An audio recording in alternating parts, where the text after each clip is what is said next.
শুরু করছি আল্লাহর নামে, যিনি পরম করুণাময়, অতি দয়ালু। অতঃপর যখন প্রেরিতরা লওতের গৃহে পৌঁছল, তিনি বললেন, তোমরা তো অপরিচিত লোক। তারা বলল, না, বরং আমরা আপনার কাছে ওই বস্তু নিয়ে এসেছি যে সম্পর্কে তারা বিবাদ করত, এবং আমরা আপনার কাছে সত্য বিষয় নিয়ে এসেছি এবং আমরা সত্যবাদী। অতএব আপনি শেষরাত্রে পরিবারের সকলকে নিয়ে চলে যান এবং আপনি তাদের পশ্চাদনুসরণ করবেন না এবং আপনাদের মধ্যে কেউ যেন পিছন ফিরে না দেখে। আপনারা যেখানে আদেশ প্রাপ্ত হচ্ছেন সেখানে যান। আমি লওকে বিষয়ে পরিজ্ঞাত করে দেই যে সকাল হলেই তাদেরকে সমূলে বিনাশ করে দেয়া হবে। শহরবাসীরা আনন্দ উল্লাস করতে করতে পৌঁছল। লওত বললেন, তারা আমার মেহমান, অতএব আমাকে লাঞ্ছিত করো না। তোমরা আল্লাহকে ভয় করো এবং আমার ইজ্জত নষ্ট করো না।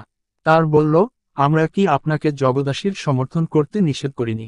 তিনি বললেন, যদি তোমরা একান্ত কিছু করতেই চাও, তবে আমার কন্যারা উপস্থিত আছে। আপনার প্রাণের কসম, তারা আপন নেশায় প্রমত্ত ছিল। অতঃপর সূর্যোদয়ের সময় তাদেরকে প্রচণ্ড একটি শব্দ এসে পাকড়াও করল। অতঃপর আমি জনপদটিকে উল্টে দিলাম এবং তাদের উপর কঙ্করের প্রস্তর বর্ষণ করলাম। নিশ্চয় এতে চিন্তাশীলদের জন্য নিদর্শনাবলী রয়েছে। জনপদটি সোজা পথে অবস্থিত রয়েছে। নিশ্চয় এতে ঈমানদারদের জন্য নিদর্শন আছে। নিশ্চয় গহীন বনের অধিবাসীরা পাপী ছিল। অতঃপর আমি তাদের কাছ থেকে প্রতিশোধ নিয়েছি। উভয় বস্তি প্রকাশ্য রাস্তার উপর অবস্থিত। নিশ্চয় হিজরের বাসিন্দারা পয়গম্বরগণের প্রতি মিথ্যারোপ করেছে।